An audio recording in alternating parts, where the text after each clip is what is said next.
Bwana ni mwema wakati wote. Net Event 2025 Nuru ya Matumaini. Karibuni tena katika kipindi cha Nuru ya Matumaini katika afya.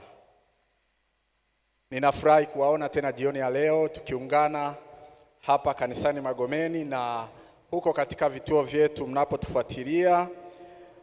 Mungu awabariki sana. Kipindi kilichopita tulijifunza kuhusu mambo yanayounda afya. Na tukaona kuna vipengele vitatu kulingana na Shirika la Afya Duniani ambayo ni mwili, kiroho, kimwili, kiakili na kijamii. Lakini sisi watu tunaoamini Mungu tukasema lazima uwe vizuri kiroho na ndio uweze kusema una afya njema. Kwa hiyo tukaishia kusema tuna mambo manne ambayo haya lazima yote yakamilike ndio tuseme tuna afya njema. Sasa leo tunahitaji kujifunza mambo mengi ambayo nimeyakusanya kwa pamoja kwa sababu ya wingi wake, na mambo haya yanahusu unajua mara nyingi watu wamekuwa wakienda hospitali, ameshapata tatizo ndio anashauriwa kwamba pengine ungefanya hivi, pengine ungefanya hivi, wakati mwingine usifanye hivi. Lakini ni vyema mambo haya tukiwa tunaelezana katika mikutano kama hii kwamba hivi ukifanya unaweza ukapata shida ya kiafya.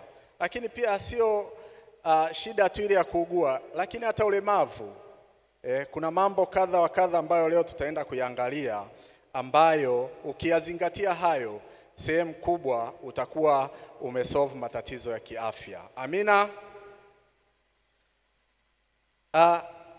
Tunaanza na jambo la kwanza ambalo ndio jambo la msingi. Hili najua wengi wetu tunalitekeleza, lakini nipende kukuambia kwamba kuna sehemu ambapo kuna watu ambao hawajafikia viwango ambavyo vinalinda afya zao. Mambo hayo ni kama usafi. Usafi, hii tunaongelea usafi kwa ujumla, ikiwemo usafi wa mwili, usafi wa mazingira. Lakini hapa kwenye usafi wa mwili, najua kila mtu anajua namna ya kusafisha mwili wake. Lakini sasa niende kwenye sehemu ndogo sana ya mwili ambayo ni mikono. Mara nyingi mikono yetu tumekuwa hatuizingatii sana, lakini fahamu kwamba mikono ndio inayotumika kuingiza vitu mwilini. Sasa basi, angalia mikono yako. Ukishika sehemu kama hii, tayari kuna watu wengi sana wanashika hii sehemu. Ukiwa unapanda ngazi, kuna watu wengi wanapanda ngazi wanashika. Ukiwa unapanda Dar es Salaam, hapa tunapanda sana daladala. Ukiwa unapanda daladala, lazima utashika mlango au utashika sehemu fulani, utashika siti. Lakini pia kuna sehemu kama kuingia kwenye nyumba au kuingia chooni, unatoka, lazima ushike kitasa, si ndio jamani? Sasa basi, ile sehemu kwa sababu inashikwa na watu wengi, na wewe ukishika pale, kuna vimelea ambavyo unaondoka navyo. Sasa ukifika, watu wengi wanajua labda ili unawe mikono unataka kula. Lakini nikwambie kwamba hata bites tunazokula, zile vitu ndogo ndogo kama karanga, ufuta, umeshika chochote, ukwaju, ujue pia kinaweza kwenda na bakteria ndani ya mwili wako. Umekutana sehemu na mtu ana keki, nawa mikono yako. Na sasa namna ya kunawa, lazima unawe kwa usahihi. Nawa mikono yote. Kuna watu ambao hata wakati wa kula ananawa vidole vya hapa mbele. Anagusa maji hivi. Kama ni ugali ukila unafanya kwa hapa kwenye kiganja, si ndio? Sasa unaponawa vidole, lakini hapa unaacha bakteria. Kwa hiyo bakteria unawakula. Kila siku magonjwa ya kuhara, magonjwa ya matumbo hayatakuisha. Fanya hivi kujiepusha na magonjwa kama hayo ya mlipuko, ya kuhara, ili udumishe afya yako. Lakini pia tuna usafi wa mazingira. maeneo ya nyumbani kwetu. Mara ngapi wewe umesafisha maeneo ya nyumbani kwako? Lakini kuna vitu ambavyo vimekaa wakati wote vinaweza vikakupa ajali, kama vile misumari, mabati ya kutu, lakini pia miba, mabanda ya mifugo. Sasa hapa kuna kitu nataka nikwambie ambacho labda ulikuwa hukielewi namna hii. Watu wengi wanajua ukichomwa na msumari au bati lenye kutu unapata nini? Tetanus. Sasa leo naomba nikusanue kitu kimoja. Tetanus, kuna vitu ambavyo utavipata kwavyo ambavyo hukuvifikiria. Waliosoma chemistry watakuwa mashahidi kwamba ili msumari au bati ipate kutu, lazima vitu vitatu vikae pamoja. Lazima kuwepo na hewa ambayo ni oksijeni, lazima kuwepo na maji, na lazima kuwepo na hicho ambacho kinapata kutu kama ni msumari au bati. Sasa wadudu wa tetanus hawapendelei kukaa kwenye oksijeni, maana oksijeni inawaua. Kwa hiyo sehemu kubwa ya vitu vinavyokupatia tetanus ni huo msumari ukiwa umefunikwa aidha na mbolea au na majani au miba au kamba zile za wanyama. Hivyo vitu kama vimefunikwa ama umejikwaruza katika tiles ambayo imefunikwa ambapo hewa haifiki vizuri, ukiumia kwa mtindo huo, kimbia hospitali, na kama hujachoma chanjo nenda kachome chanjo, maana hizo ndizo vitu ambazo zinakuletea tetanus kwa urahisi.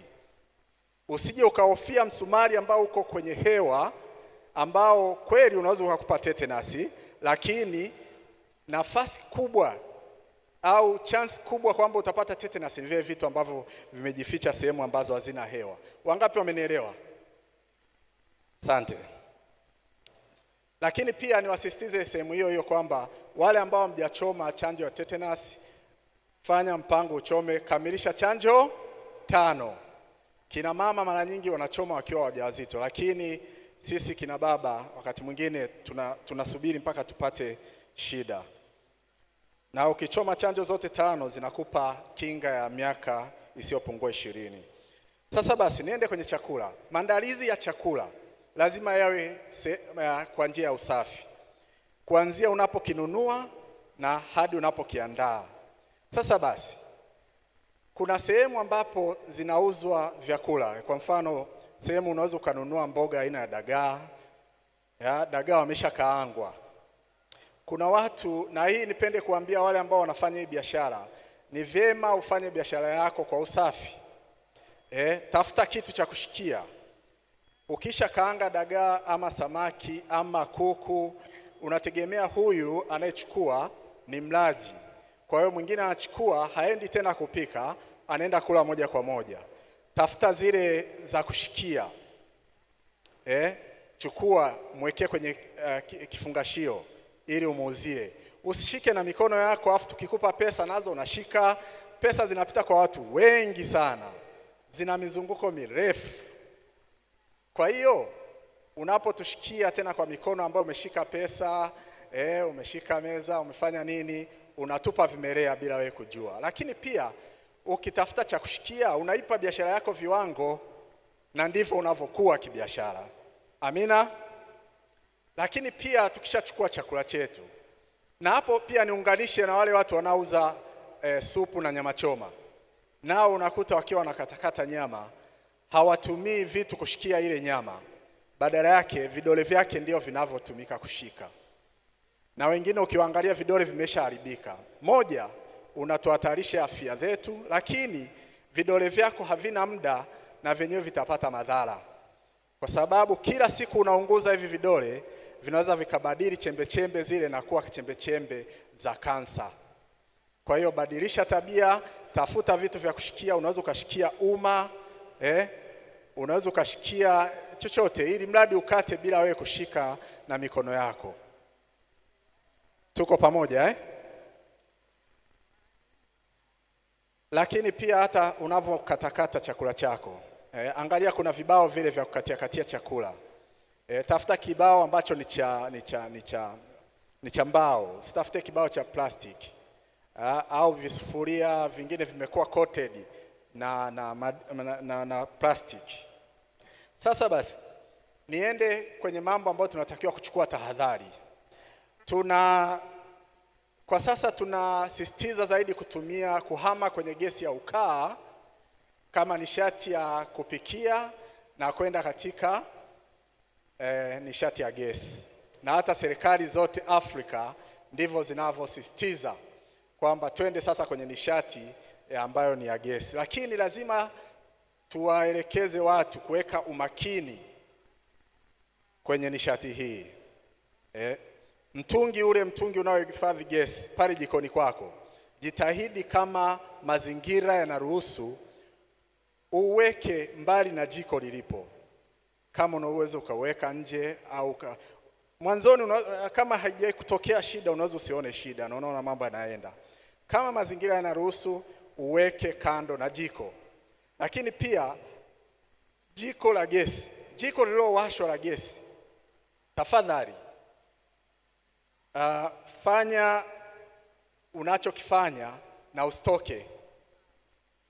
Unapowasha jiko la gesi, usiseme naenda dukani afu nirudi. Pika umalize ukiwa pale pale. Usiseme naangalia movie nitakuwa na monitor nachopika. Unaweza ukajisahau huko, unaweza ukapata dharura huko, jiko umewasha linaendelea kuwaka. Lakini pia usiseme nawasha jiko afu najipumzisha. Tumepata wagonjwa wengi na wengine ambao walipoteza maisha, ambao walisema anajipumzisha kidogo, alafu akaja kuamka kiostari, jiko lishawaka likalipuka. Please, ukiwasha jiko la gesi, fanya mambo yako, maliza, ndio utoke au ukapumzike. Niwape story moja ambayo inanihusu mimi. Siku moja wakati nilikuwa bado sijaoa, nilirudi nyumbani nikiwa natoka kazini. Kajisikia nimechoka, nikasema wacha leo sioni ambacho naweza kula, maana unajua mabachela tunafahamu shida iliyopo kwenye kupika. Sasa basi nikaweka mayai yangu pale nikachemsha, nikasema muda huu yanachemka, acha nijipumzishe. Kulikuwa na kochi jirani, nikajipumzisha. Halo.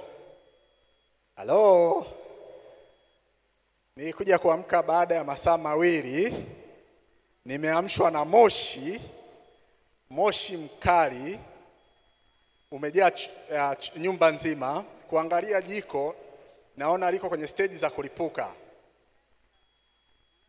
Nilichofanya niwahi nikazima jiko, lakini jiko lenyewe lilikuwa limeshaanza kuharibika. Nikachomoa ile inayo control gesi, lakini pia nikafungua madirisha ili moshi utoke. Nikapiga magoti nikamshukuru Mungu kwa kuniamsha. Lakini siku hiyo ndio nilisoma sana mafungu ya Biblia ambayo yanasema heri kuwa wawili kuliko mmoja. Na pia nilisoma sana Mwanzo 2 fungu la 18. Bwana Mungu akaona akasema si vyema. Ni hatari.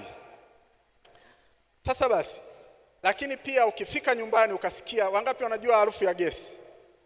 Ukasikia harufu ya gesi, usiwe na pupa. Kuwa mtulivu kabisa.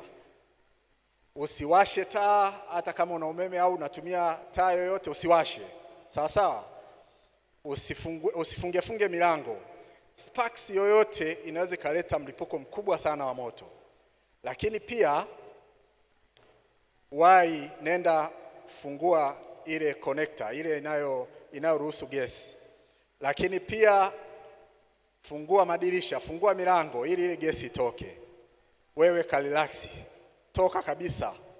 Ukiwasha chochote inakuwa ni rahisi sana. Cheche yote ndogo sana inaweza kulipua nyumba nzima. Tuko pamoja? Lakini pia tunapowaelekeza watoto wetu, tuwaelekeze kucheza mbali na majiko ya gesi. Asije siku akawasha akakuona unavyowasha, na yeye siku haupo akawasha na akaliacha hapo likaleta ajali. Umeme ni nishati nzuri sana, lakini usipotumia kwa usahihi unaweza ukaleta maangamivu makubwa. Jambo ambalo nataka kuelekeza ni kwamba tusichajie simu kitandani. Tumeshapata wagonjwa wengi ambao wamepata ajali ya moto kwa sababu ya kuchajia simu kitandani. Lakini pia matumizi ya gesi, matumizi ya pasi na jagi, unavyovitumia make sure umemaliza kupiga pasi nguo zako, disconnect, toa. Ajali nyingi za moto zinakuwa hazieleweki kwa sababu inakuwa imeshatokea na kila kitu kimeungua. Kwa hiyo chanzo kinaweza usikione, lakini hivi ni vyanzo vikubwa sana vya moto. Lakini pia nyaya na switch ambazo ziko zimekaakaa tu, usione raha sana hivyo vitu kuwepo katika nyumba yako. Make sure unaviweka vizuri. Lakini inapokuwa inanyesha mvua na kuna radi, zima vitu vyote, redio, kinanda, simu. Amina. Kesho tutaendelea na hapa tulipoishia. Tutakuwa na vitu vikubwa ambavyo unapaswa uvifahamu ili kulinda afya yako. Amina. Mungu wetu atubariki. Tusimame tuombe.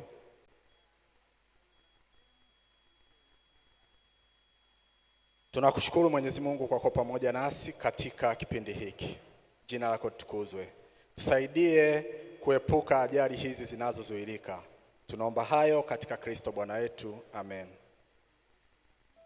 Barikiwe.